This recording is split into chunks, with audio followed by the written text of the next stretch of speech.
The American dream seems to me to be a fiction that most of us believe that dovetails really nicely with white supremacy mythology and serves the 1%. It's the water that we swim in and we don't know because we're the fish. What white supremacy does beautifully is to assert trauma in order to create a sense of loneliness, dissociation, and disembodied experiences.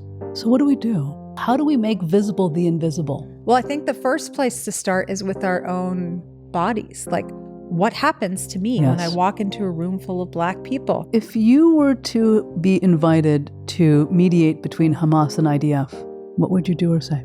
I would first attend to their bodies, and then I would have them, without words, recognize each other's humanity, let their nervous systems come down. That's, frankly, most of the work. Wow.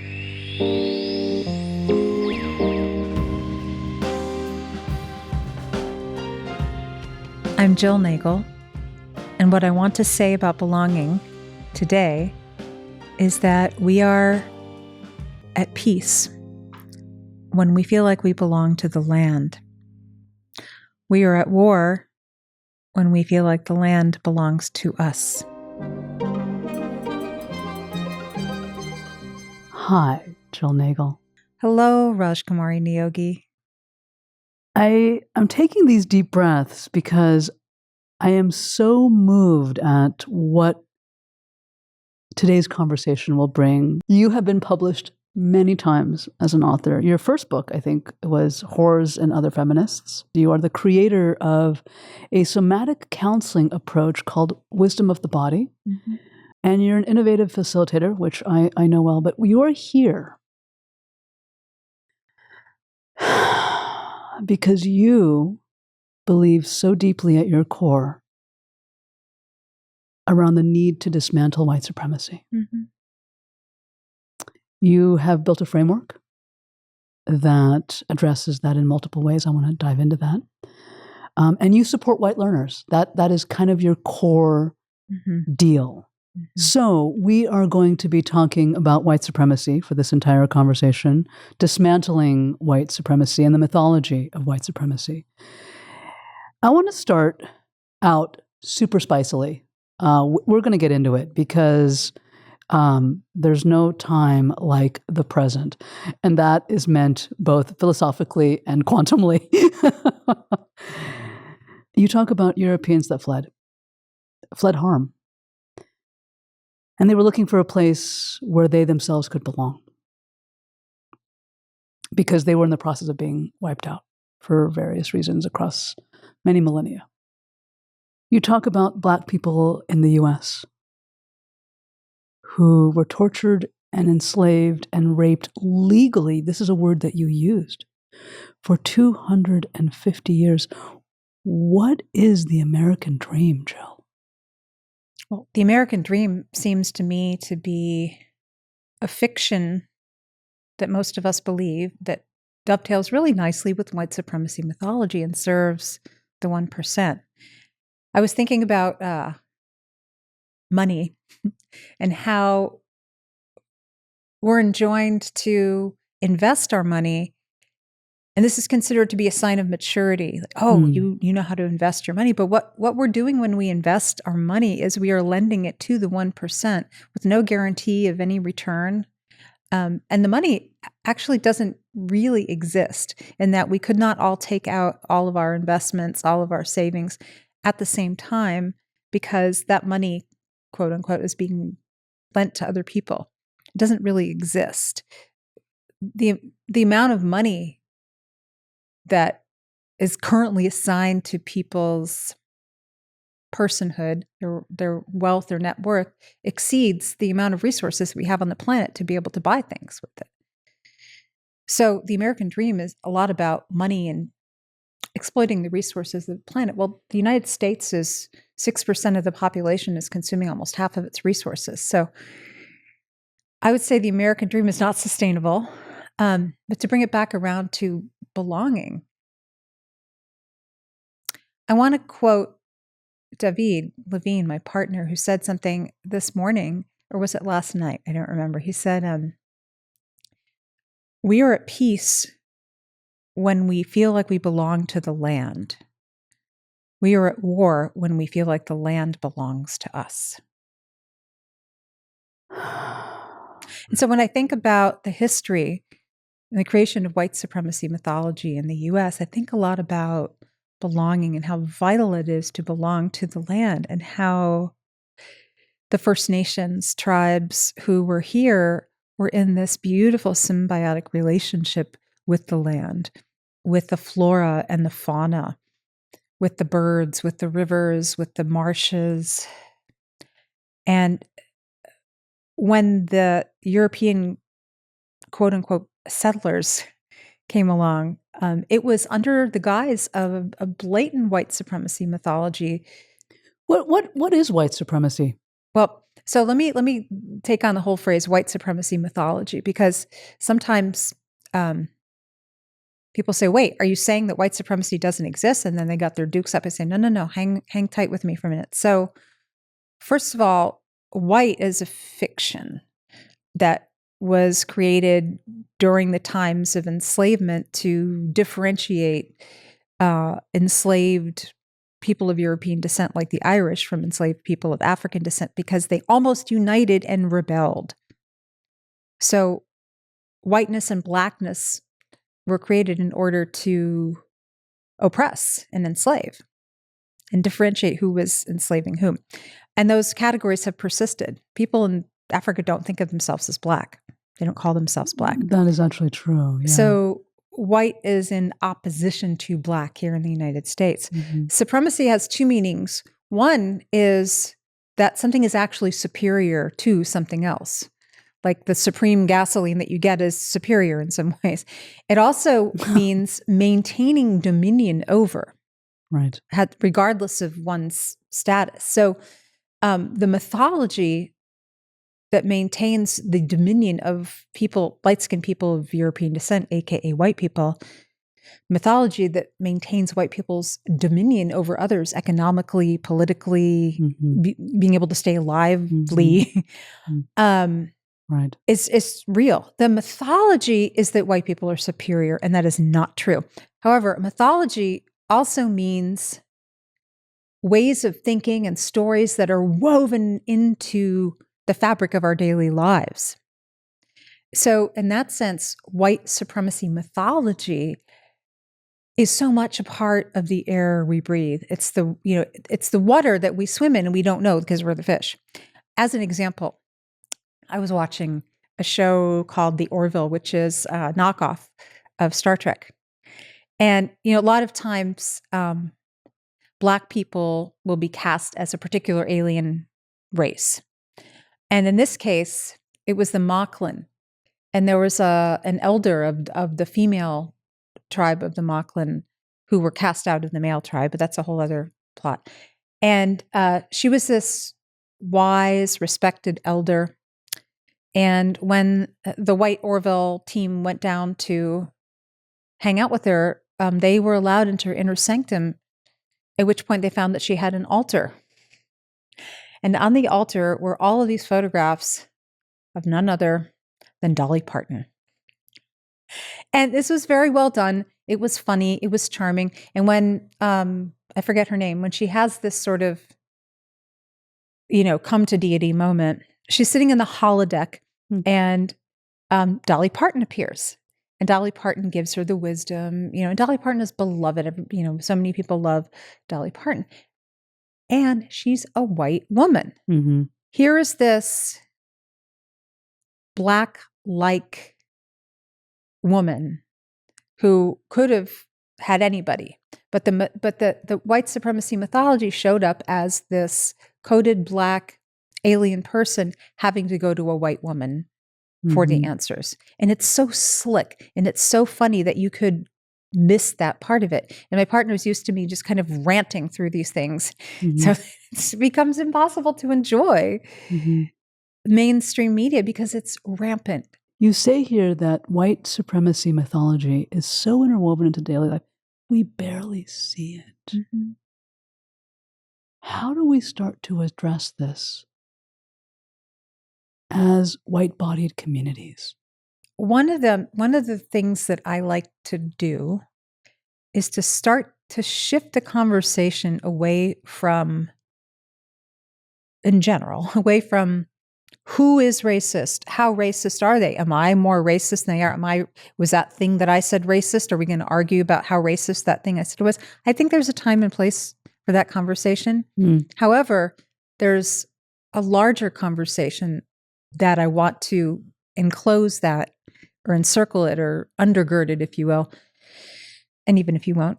And that is, how does white supremacy mythology impact all of us as light-skinned people of European descent, coded as white people in this culture?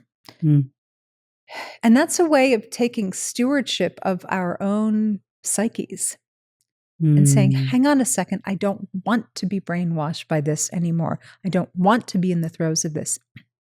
There was a campaign in Texas. There was this problem of litter. These, beer swigging, truck driving guys would toss their bottles off on the freeway. Texas was littered, and don't litter campaigns were not working. So they did something really brilliant. They came up with this campaign that said, don't mess with Texas. And they appealed to the masculine protector, stewardship, I love my state kind of patriotism. Wow. Right? That is genius. Yeah.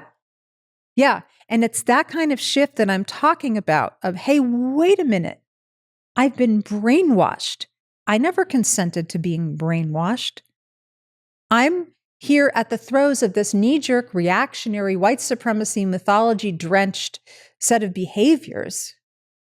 And I don't know how I got here. The tenets of white supremacy, I love that example. That is such a fantastic example. The tenets of white supremacy, and I talk about this all the time, there are several, but there's a core foundational tenet. There's a tenet of extraction, for sure. There's a tenet of urgency, for sure. There's a tenet of non-communal aspects. So do everything alone, right? Isolation, you've got this, be a superhero, and figure it out on your own. Like that book, The Places You'll Go. It's supposed to be this adorable little Dr. Seuss book. You get it for graduates. And it's all about this little creature who is a white male who has to face everything on his own. And there's monsters and there are abysses and there are so many obstacles. And never once does he get help. Never once does he get information. It's heartbreaking, actually. The foundational tenet of white supremacy is do no harm.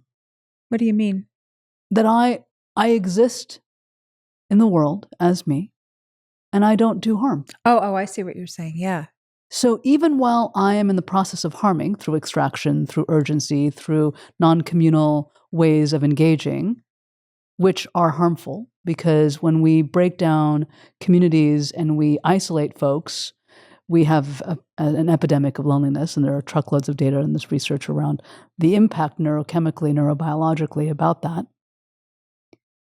Even while I am harming, even when I am the perpetrator or the abuser, my belief system, my psyche, as you say, is that I am not harming. I don't think that most white people want to or are consciously harming others. The problem with white supremacy mythology is that we're born elevated to privileges in a certain way. I mean, some people might listen and say, but I was raised poor and my parents were abusive. Yeah. And imagine going through all of that and being Black. All or any community. Or brown. Yeah. All one is saying when one says you got white privilege is that of all the things that have happened to you, racism against Black and brown people was not one of them.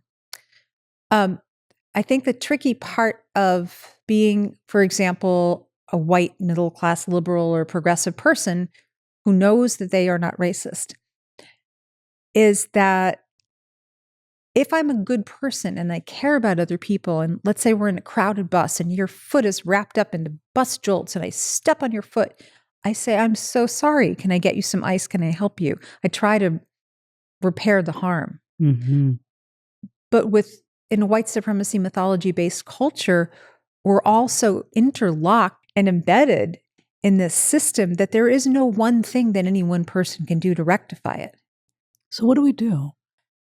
How do we start to see something that's not seeable? How do we make visible the invisible? Well, I think the first place to start is with our own bodies. Like, what happens to me when I walk into a room full of Black people? And learning this, the foundational skill, what I teach is a word I coined, being withness. It's the quality or act of being able to be with what arises within us without acting on it, without judging ourselves, or if a judgment comes up. It's similar to mindfulness, but it has another... It's acknowledging what is. More than that, to actually be present for it. Mm-hmm. But I can be present with it when I'm acknowledging that it's happening in my body. Mm-hmm. There's science to actually acknowledging what is. Mm-hmm. When we actually start to have the acknowledgement of what is, it actually hits the prefrontal cortex, moves to the amygdala, and then actually starts to shift the vagus nerve. So the acknowledging what is by naming it, noticing it, mm-hmm. is a very, very powerful tool. So you did wisdom of the body. Mm-hmm. Your gateway into acknowledging what is in the moment of being present is through an embodied experience. And we can only dismantle white supremacy mythology through an embodied stance, no? That's how I see it. Resmaa Menakem's work uses the term somatic abolitionism. Yes. And I want to come back to being withness because I see it as an ongoing process of how I internally position myself in relation to what arises. And just to be clear, it's being withness, mm-hmm. not witness. Withness. Right. Being with the quality or practice of being with what arises in us. Yeah.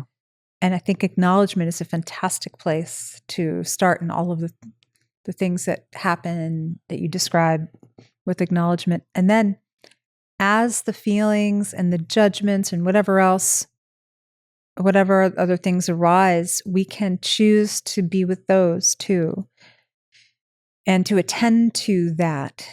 And I call this a foundational skill for white people in dismantling white supremacy because white supremacy mythology lives in our minds and our bodies as a fairly predictable set of knee-jerk reactions of mindsets that show up as defensiveness. And I have a lot of empathy for...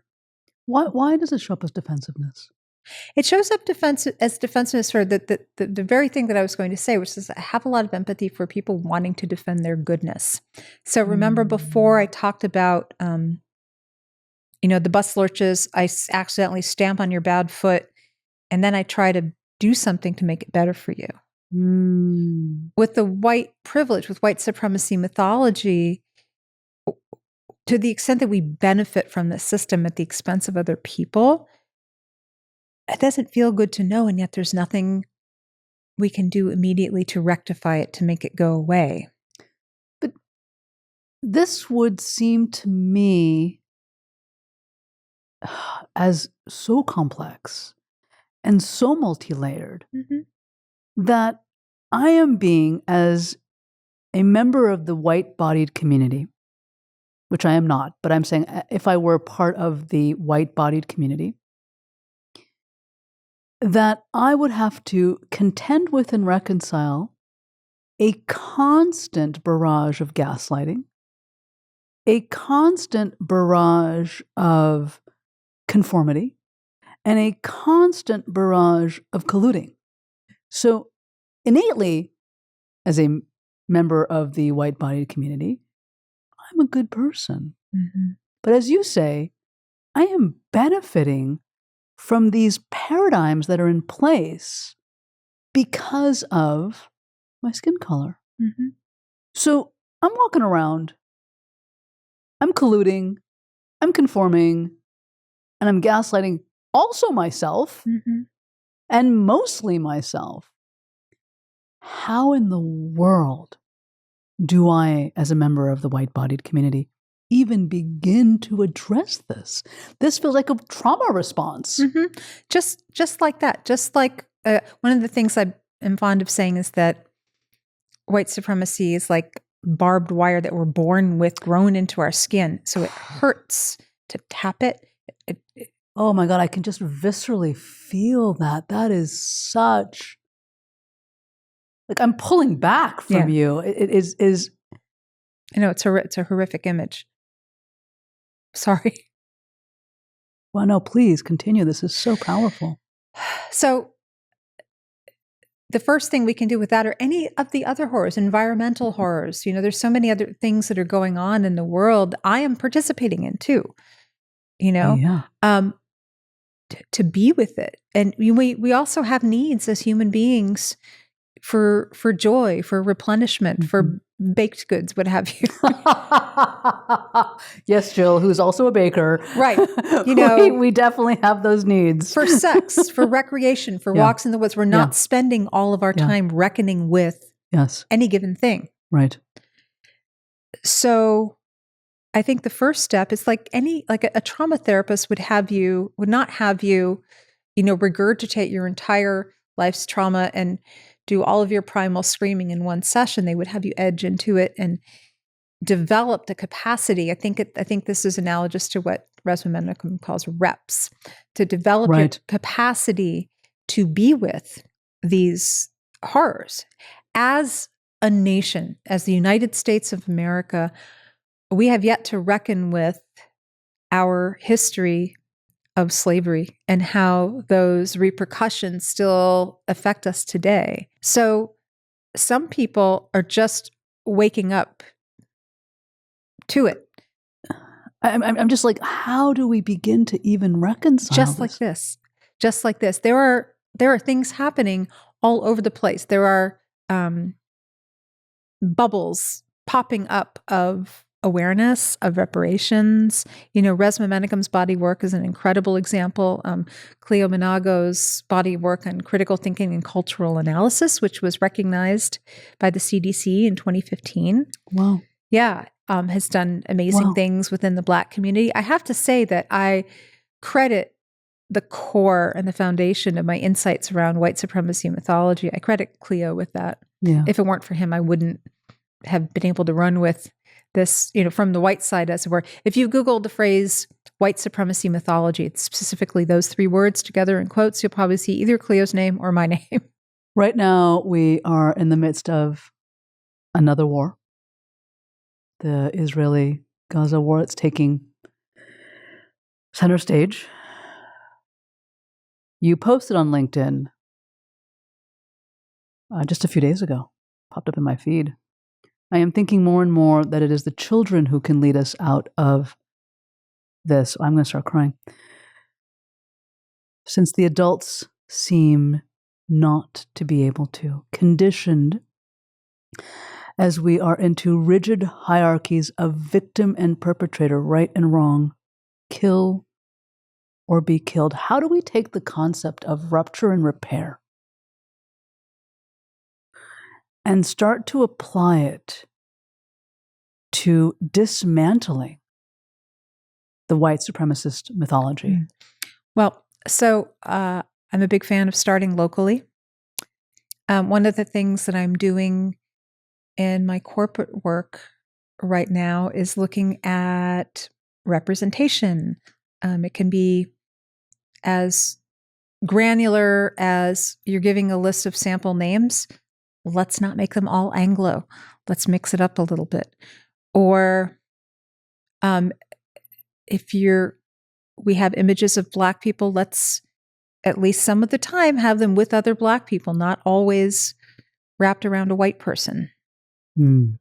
That's one thing. A lot of times you'll see interracial relationships on television, and this is supposed to be a sign of progress. Yes. Right. But if you never see Black people together, right? You never see Black on Black love. You're emphasizing the juxtaposition again, right? If you see Black people always wrapped around other white people, then that juxtaposition gets emphasized. Yeah, and it's one of the ways that white supremacy mythology can express itself of centering white people again. So how can we repair the ruptures? We can do it one person at a time. We can do it one interaction at a time. As we become more aware and more internally resourced, white people can make small differences here and there, and those small differences can add up. 2 questions. How do we resource ourselves internally as members of white-bodied communities so that we can do that? Being witness is a huge foundational practice because stuff is going to pop up in us all the time, and it's going to braid with historical trauma, with familial trauma, whatever our personality challenges are. That's going to be how white supremacy mythology expresses itself. For example, a lot of times a white person will say, oh, well, but that's just me, or that's just him. But being just me or just them in a context of white supremacy mythology can amplify harm to Black and brown people. 100%. For example, I can be kind of clueless about boundaries sometimes. And I was visiting my friend Cleo in his agency. This is me not saying anything about that. Yes. Thank you. Okay. In Los Angeles. And I was apparently one of the only, or maybe the only white person ever to go. And I saw something that interested me, ADD moment, on the wall. Right. And so I went right over to it. And it turns out what I had done was I had gone behind someone's desk to into their personal space and like picked up something or looked at it. In any case, I had crossed a boundary. Sure. And Cleo said something like, oh, look, your white entitlement is letting you go wherever you want. And I thought, for a moment, oh, but that's just me. I'm just clueless about boundaries. But being just me in that context was doing harm. But you labeled it as ADD. So now let's take this to mental health. How do I, as someone, let's actually take this even broader. Let's zoom out and let's take the gun violence with shooters in the U.S. who are being labeled as the lone wolf or the person who has a mental health issue. That's just them. Exactly. So my sort of come to Jesus or come to Buddha or come to Lilith moment, whatever you wish, was when I saw this this photo of Dylan Roof, who had recently, at the time, shot and killed a room full of people of African descent in a Bible study meeting. And to a person, my progressive and liberal friends were calling him a monster, lock him up for life, this horrible white person. And through talking with Cleo, I've come to see that as an act of dissociation.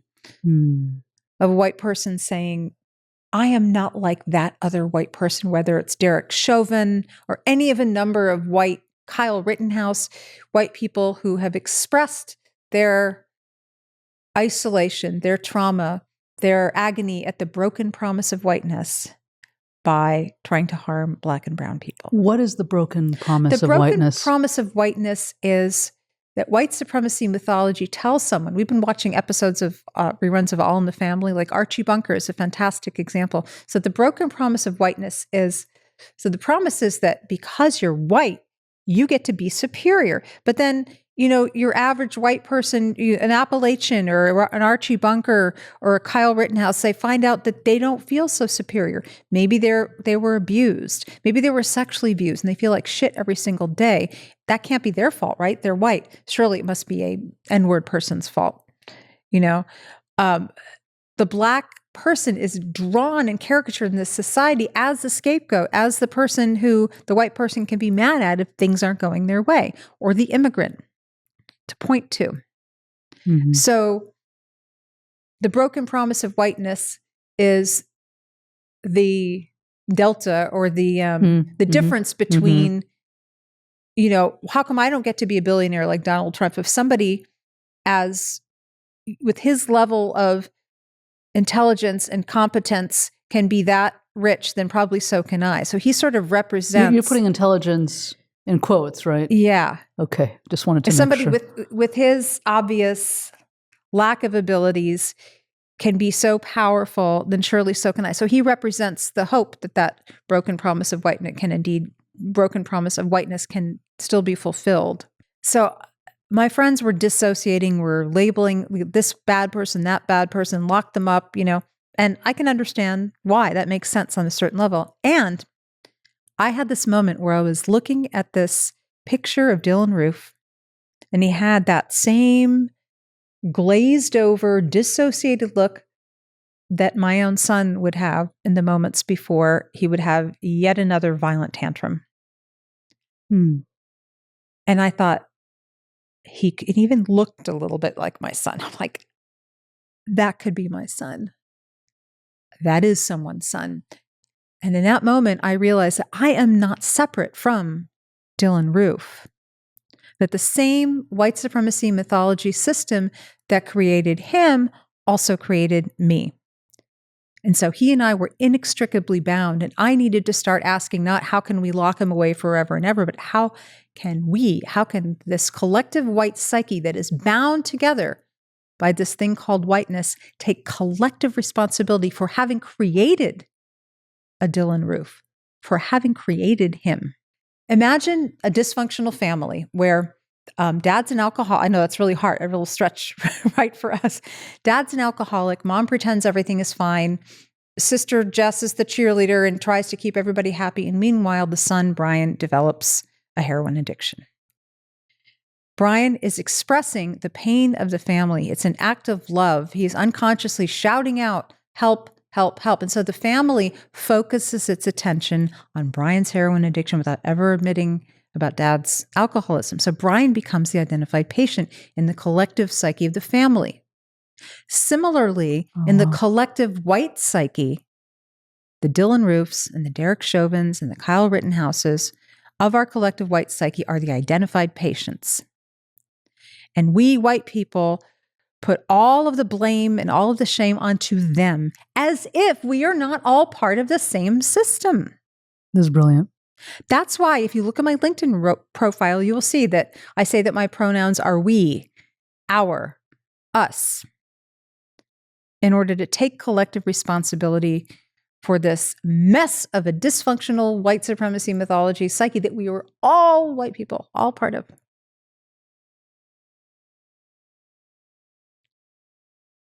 I'm just taking a deep breath because we are getting super spicy now.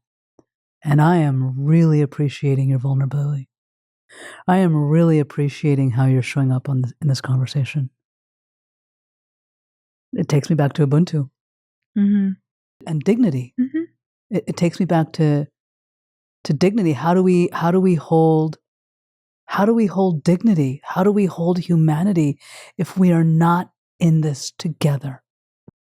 If we are not in this together, we are not going to get where we want to go. It's not going to happen. So going back to the war, you, as a Jewish woman, how are you holding this? What is the answer? What is it that we need to do collectively to come to a place of unification and harmony? How do we do this? So I hear you calling for solutions, and I sympathize with that. And one of my learning edges that Sunja actually helped me. Well, if you're going to name her name, you got to talk about who that person is. Sunja's an amazing person who has helped me a lot. I'll just say that for now.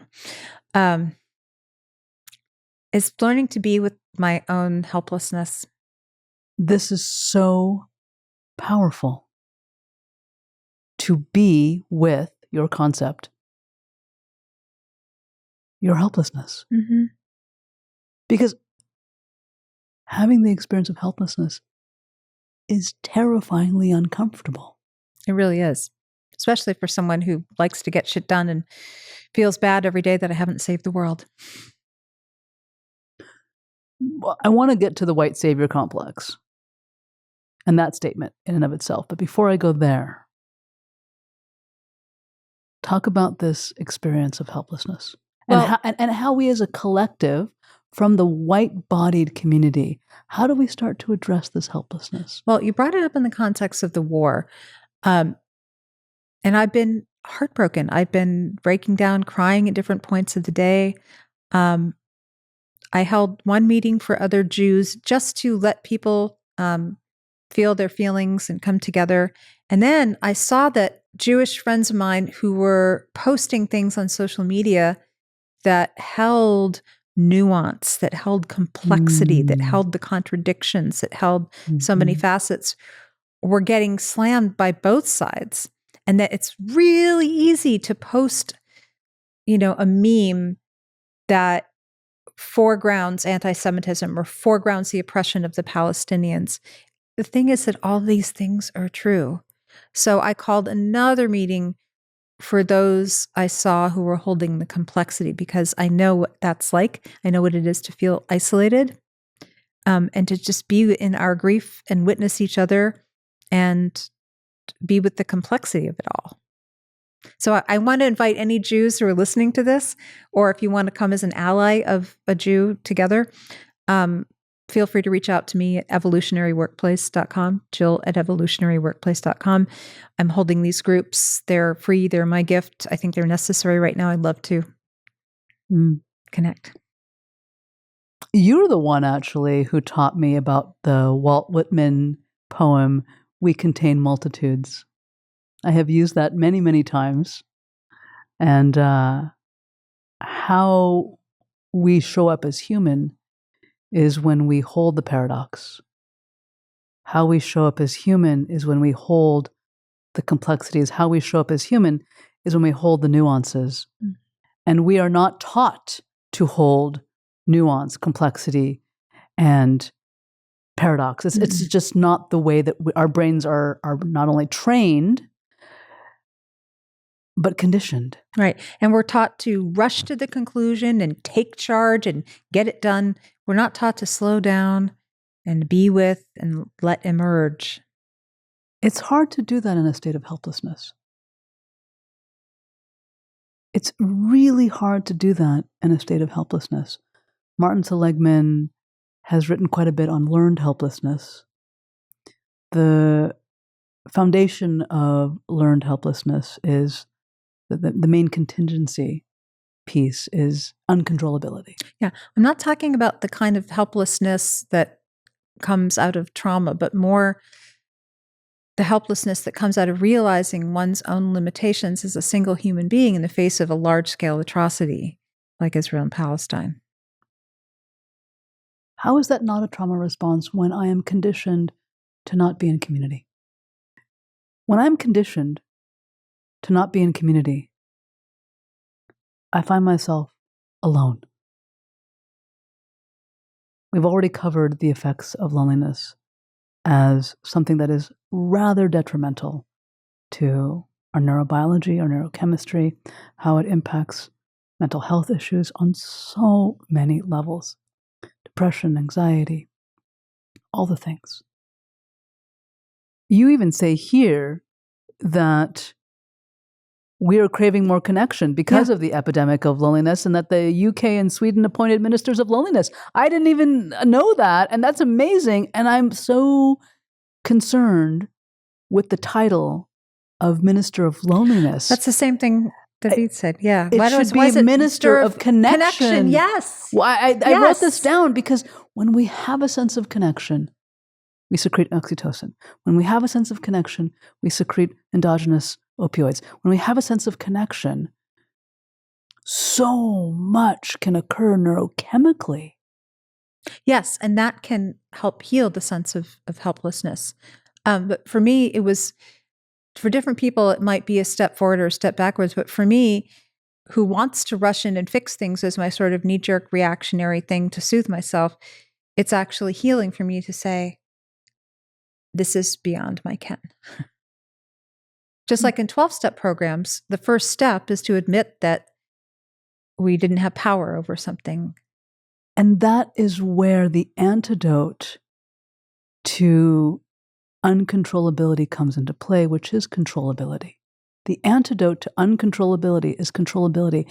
And where we find controllability is to name that we are powerless. That is giving us the sense of an action, a movement towards something. And to do that with other people. To be witnessed. You, again, were the person who introduced me to William Ury, U-R-Y, and being witnessed, and the third side. The third side, yes, thank you.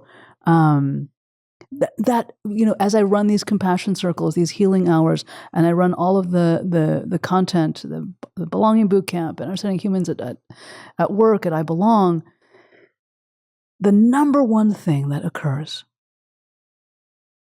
is the community, the cohort that comes together and gets to be witnessed and seen. And the thing that I hear over and over is, well, now I feel better. How do you know? Because I was witnessed, I was heard, I was held. What's the role? I'm gonna throw this at you here a little bit, because I kind of have a little bit of a clue of what you might say. What's the role of NVC here? Well, that's interesting because and let's talk about let's tell people what NVC is. So nonviolent communication is an approach to how we think and speak based on the work of Marshall Rosenberg. He has a book called Nonviolent Communication, The Language of Life, or maybe it's called Compassionate Communication. Anyway, it's abbreviated as NVC. And there are offshoots of NVC, like convergent facilitation, developed by Mickey Kashtan, who recently came out with a book called The Highest Common Denominator. And it's a brilliant model of facilitation that it kind of takes the best of, not really Robert's rules, but, quick processes plus consensus, and comes up with something really efficient that takes everyone's needs and perspectives into account and helps make decisions. But anyway, so I have a body of thought around the 1-2-letter word in the English language that hijacks our brains. Almost no one guesses what it is. So we externally reference using the word is a lot. This is right or wrong. And nonviolent communication is a way of helping to get us internally referenced to say a truer thing. Like, for example, somebody might say, oh, this party sucks. Now, that might be true. They might have run out of food. The beer might have all spilled, everything. So it might be true that the party sucks. But what was even truer to say might be something like, I had such expectations. I was really looking forward to a good time because I just didn't want to think about my breakup. So that's a truer thing because it's referencing internally. Internal reference is also what scientists are doing when they observe. They're not judging, they're not interpreting, they're observing. They're saying, when we add this solution to this solid, that we witness this happen. We reproduce the experiment 17 times, and this still happens. So now we have this observation that's been tested. So nonviolent communication is a practice of internal reference.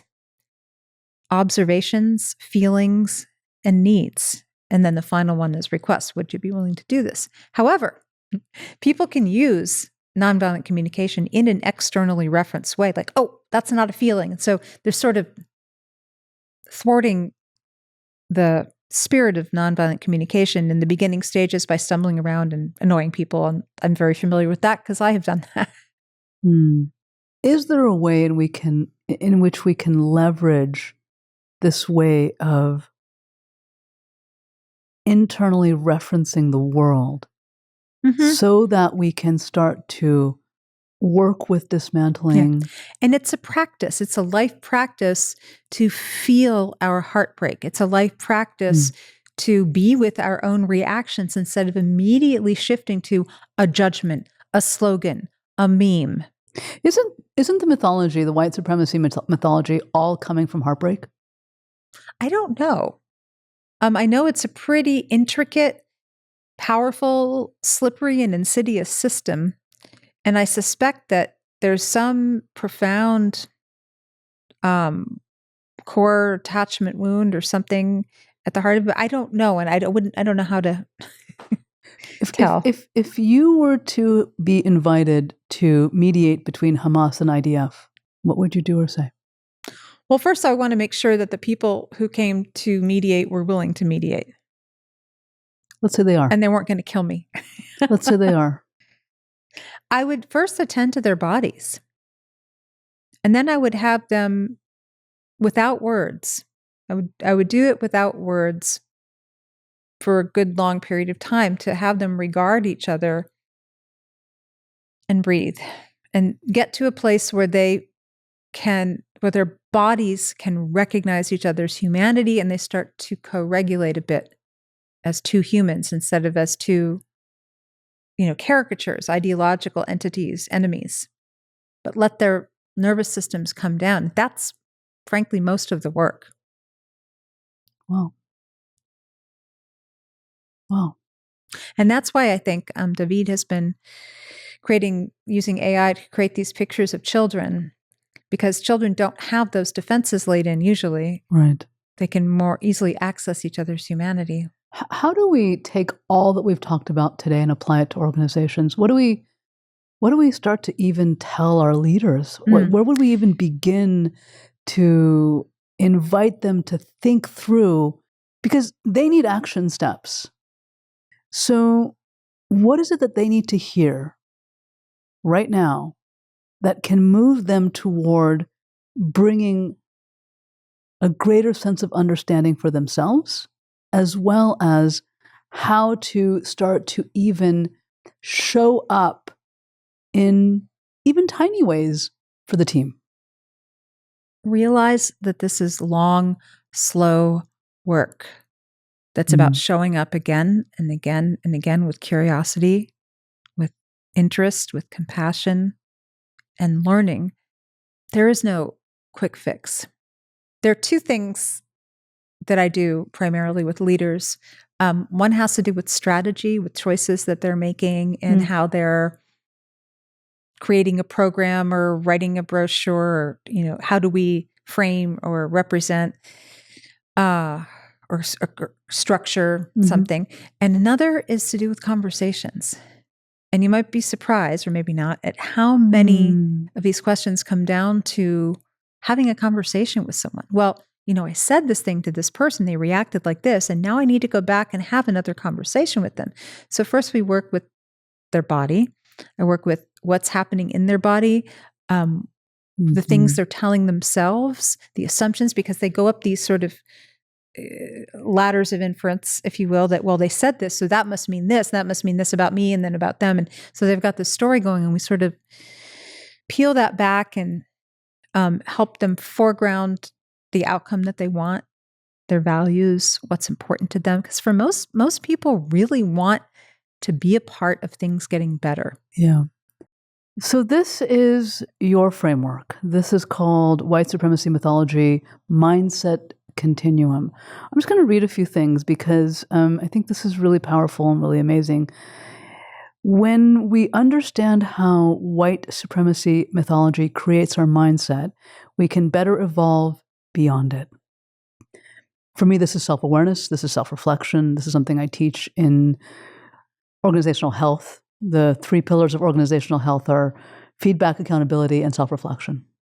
That I think actually another thing that you've taught me is that we actually don't learn from experience. We learn from reflecting on experience. I taught you that? I'll give you credit for now. I don't remember that. I'll give you credit for this conversation. That sounds like something I would say. This is not about blaming white people or calling anyone racist. It's about understanding how history produces our mindsets and learning to move beyond them to enjoy greater clarity, sovereignty. I love that you use the word sovereignty because sovereignty is the antidote or the antithesis, I should say, of helplessness. And the effectiveness at stopping harm and transforming injustice. A person may inhabit one or more of these things at the same time, or they may move back and forth over time, actively and intentionally shaking off, oh wow, white supremacy mythology haze may need to be repeated over a lifetime. Oh, that's really beautiful. As white supremacy mythology keeps reasserting itself and getting reinforced by others. Wow, there's the heartbreak, there's the collusion, there's the conformity. So how you have this broken down, which is so, so beautiful, is these different columns at looking at mindset. But when we think about overt white supremacy, when we think about the denial of the contrarian ways of showing up, when we think about being a well-intentioned liberal, when we think about shaking off the haze, when we think about allyhood and advocacy, and we think about I think the ultimate state that we want to be in, the idyllic state. And I am just now noticing the colors of the chakra and the way that you have put this together. Oh my God, with the root chakra being overtly racist or overtly white supremacist, and the indigo purple being the idyllic anti-racist in a white-bodied community. This is so powerful and so beautiful. And as I look at this, I just think for a moment, where am I in all of this? Where am I? And I think honestly, I will be very forthcoming here. I think I'm in the green, shaking off the haze, waking up to reality, seeing how we've been gaslit, feelings of rage and grief and despair, and thinking through next steps and appreciating and emphasizing the importance of stepping into what it means to be an ally. I always say that it's important to be an ally outside of the conversation and to be a human inside the conversation. Talk a little bit about this framework, Jill. When I lead white-on-white workshops, helping other white people have effective anti-racist conversations with the people in their lives, like Uncle Fred at Thanksgiving or whoever, they meet somebody on a bus who makes a comment. A lot of times the first impulse on the part of a white person encountering another white person who seems racist is to push them away, put them down, internally scoff and roll their eyes. I maintain that it's an abdication of our white privilege not to engage. I would fully agree. Yeah. So as white people, we can go places that other people can't. We can be heard in ways. We can hear things. Things get said to us that don't get said to Black and brown people. Absolutely.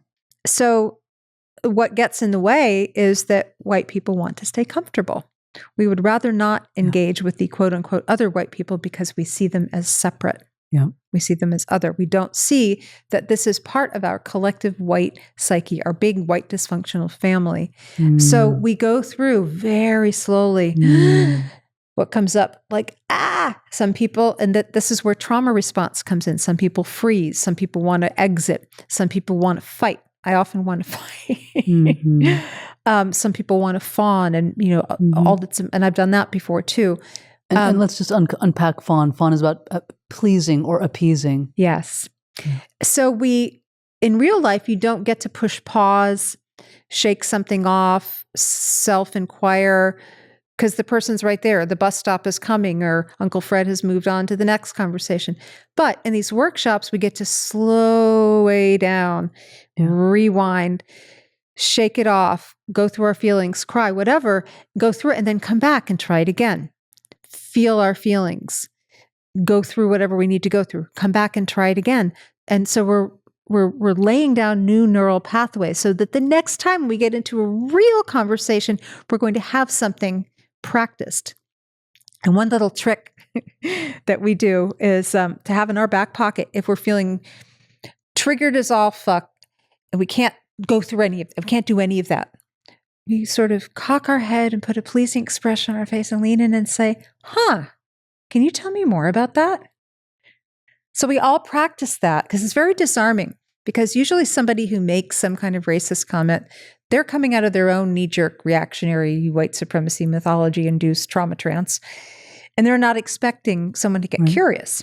And sometimes, and I got this part from Cleo too, sometimes all it takes is the right question just to begin to unravel it. Absolutely. And we have those opportunities all the time. Not as much because of COVID, but if there's a white person in front of us saying something ignorant, we have a golden opportunity to help. And when we abdicate that, as Asia Davis of the Human Potential Project says, she's a woman of African descent, she says, one less racist in your life, white person, is not one less racist in my life. Ooh, I want to just take that in. So I want to take that back to the corporate world And a beautiful tool that leaders can start to employ immediately is to really have that curiosity as a tenet that guides their leadership style, and to even in a team meeting, as there is some comment that is made that is dismissive in any capacity, it doesn't necessarily need to be a racist comment, just any dismissive, exclusionary comment, to take a breath, to slow down, to tell me more about where this knee-jerk reaction in essence is coming from. Yes. I'm thinking of a manager I had when I was working in Silicon Valley. Her name was Elizabeth Carlasari. Hi, Elizabeth. And we were in a meeting, and somebody made a sort of grumbly, under his breath kind of comment. And she just stopped and she said, "What's the subtext?" Great question. Right? She didn't call him passive aggressive. She didn't ignore him. She didn't make a snarky comment in return. She just said, like, what's underneath what you're saying? And I never forgot that. Were you in the meeting when this yeah. happened? So how did the person respond? I believe that he was more direct. He expressed what he was trying to say more directly. Nice. Yeah. Yeah. That's fantastic. We use a framework that comes from social justice reparations that we have coined as psychologically safe conversations. And how we move from disagreement to agreement is we actually start by asking the questions: what's the deeper concern? Mm-hmm. What are you most afraid of that might occur? Yeah.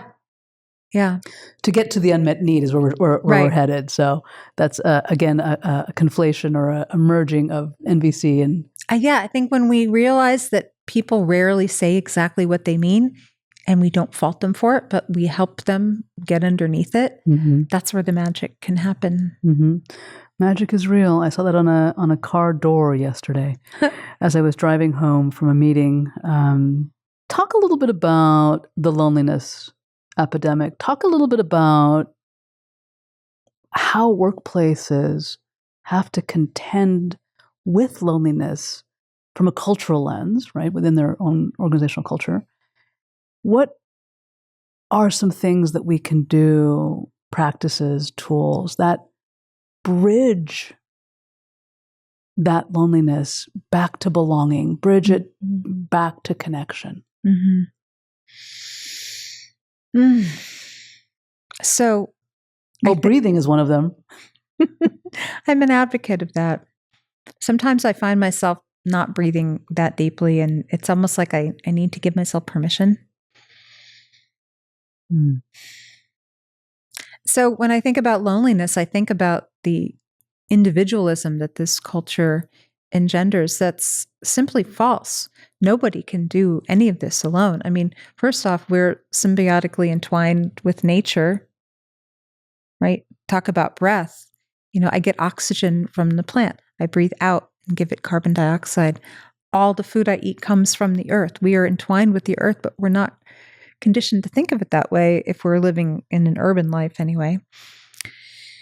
So we're also politically treated as individual units of rights and responsibility. When someone goes on trial, we're not putting the culture on trial that produced a killer. Wow. We're putting the individual on trial because they are seen as a self-contained, hermetically sealed unit of rights and responsibility. Wow. And then you have capitalism, which treats us as individual units of production and consumption. Speak that truth, Jill. Right? So how are we supposed to not be lonely? We don't have a culture that takes care of us. We're told we're immature if we don't save for retirement, when saving for retirement really means putting our money in vehicles that lend money to the 1%. The money doesn't exist anyway. It could all disappear tomorrow because it's not guaranteed. But we're immature if we don't do that to take care of ourselves because nobody else takes care of us. That seems to me a pretty lonely and bleak existence. How we can repair that is just like we repair white supremacy mythologies: one action, one interaction, one sentence, one gesture at a time. For example, I was recently doing some work where I involved let me back up for a moment and say, my first year of college, which now was a very long time ago, I took a course called Psychology of Management. And the teacher was someone named Dr. Peter Correa. He was wonderful. He said, if you remember nothing else from this course, remember this. Involve those who will be implementing the decision in making the decision. And so I brought that a lot to my work, and I recently started a project where I involved lots of people in creating the end product. As a manager, one can suggest that people work together. One can facilitate conversations on higher levels. It's pretty easy to collaborate, but yet we don't do that enough in the workplace. So that's one way to do that. Employee resource groups can be a really rich and creative way to bring people together from similar backgrounds and reduce the loneliness and the isolation. So we're going to include the link to your frameworks that people can download and just kind of see where they might be in their own journey. So you mentioned you have a son. I have met this very precious human whom I adore, actually. As we close out this conversation, what is your hope for the world from the lens of the white supremacist mythology? And dismantling that, what is your hope for the world that he gets to experience? I see you're getting really emotional here. I am getting emotional. Stop it. I would like for us to make it a point to have more slow conversations with each other where we get curious about what might unfold rather than, I know this is going to sound funny coming from me, rather than try to convince each other of our points of view. I love this so much. In order for me to go there, I need to have an embodied stance.